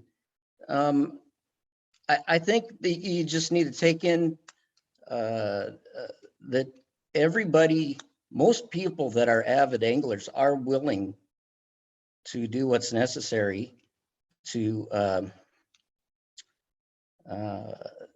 make sure that native steelhead are around for future generations. So, and you know, we need to have good numbers, and so garbage in, garbage out. We just got to make sure that we're able to monitor and have funds and people available to do that. And but again, we just got to look at all the resources available, and that includes guides and anglers and co-managers, everybody. So anyway, thank you very much, and I look forward to seeing the process continue. Thank you. Thanks, Robert. Okay, so as we said, we don't have any more time for public comment. Olivia has sent the comment form where you can reach out to Aaron or the DFW staff to get your comments heard. I'm going to switch back to the advisory group members and answer the remaining 3 questions if you're all willing to stay on for a few more minutes. Go ahead, Caleb. Yeah, and Greer, I'm just gonna flag, I need Aaron and Toby in the next meeting too. Oh, you do? I didn't realize that. Okay. No, it's okay. If we can get some quick notes on the table from the remaining comments, that'd be great. Yep, so we'll have to, the DFW staff will sign off, but anyone that wants to stay on will definitely hear the questions or comments from the 3 folks, and then we'll just make note of those and make sure that DFW gets those. Thanks, James. Thanks, DFW staff, and hang on here if you can to get these last 2 on. Go ahead, Caleb. Yeah, so, you know, based on the constraints of the statewide steelhead management plan, I'm just, you know, I'd kind of like to see, you know, what kind of changes we can actually, you know, make, right? So, you know, if our basis for conservation is still the rivers that are, you know, in major decline, when all rivers are in pretty dramatic decline, we haven't really moved very far forward here. So I don't know if James, maybe we can talk about it. You can sort of, you know, outline to us what sort of changes we can actually make within those constraints. I know we've been going over some of that, but it's all fairly broad seeming to me. And I think a better understanding would be pretty helpful. And for me, especially, I assume for most. Thanks, Caleb. We'll make sure to pass that on to DFW and maybe circle back at our next meeting on that question. Go ahead, Rich.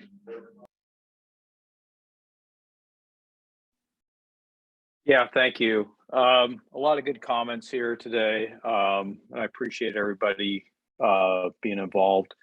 I guess my parting comment is I feel like us always focusing on our escapement goals throughout all the time that I've fished for steelhead, it just seems like we're always just focused on that instead of really trying to build abundance and diversity of the resource. And that's always been bothersome to me. We're always trying to carve out seasons when we're just scraping the bottom typically. And it's hard. I think a lot of people, they don't want to see closures. I don't. I'm an angler. I like to be able to go out and fish and everything. But I also know at the end of the day that I'm willing to hang up my rod when things aren't going well. And I just like to see us get away from just like always figuring out how we can carve something out even when we're missing escapements or below escapement levels, and really think about how we get ourselves back to where we can really seriously think about how we build the resource back. So I'll just leave it at that. Thanks, Rich. Olivia's taken note of your comments. Last one, go ahead, Roy. Thank you, Rich. I share that. I was swinging there on the Hoko and almost kind of wondering if I caught one, if I would like it or not. You know, the stocks are down so much. And not wanting to fly my freak flag too wildly here, but steelhead are more than just a fishing, recreational fishery. It's a ecosystem indicator. And the wellness of steelhead wild stocks in our systems is a concern of more people than just the fishers. And as we go forward, I think we'll find a larger interest group. It'll blow your mind.